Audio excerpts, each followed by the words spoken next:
Hi friends, నిన్న election duty ముగించుకుని ఈరోజు అంటే మే నెల 14వ తారీఖున మేము సమ్మర్ ట్రిప్కి బయలుదేరాము.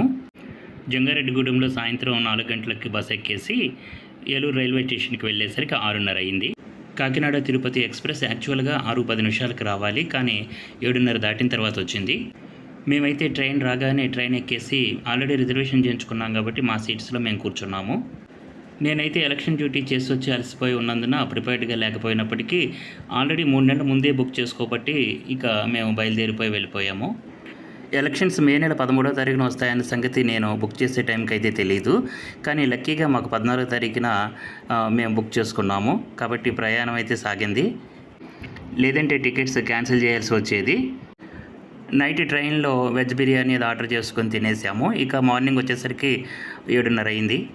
రైల్వే స్టేషన్లో దిగిన వెంటనే ఆటో మాట్లాడుకున్నాం 120 రూపాయలకి.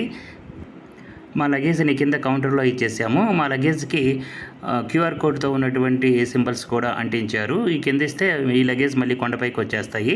మేము కాలినడకన వెళ్దామని బయలుదేరాము. అలిపిరి నుంచి మార్నింగ్ ఉదయం 10 గంటలకి కాలినడకన బయలుదేరాము. పైకి కొండపైకి చేరేసరికి 4 అయింది. మా చిన్న పాప కూడా అలసట లేకుండా బాగానే నడిచేసింది. Thank you friends.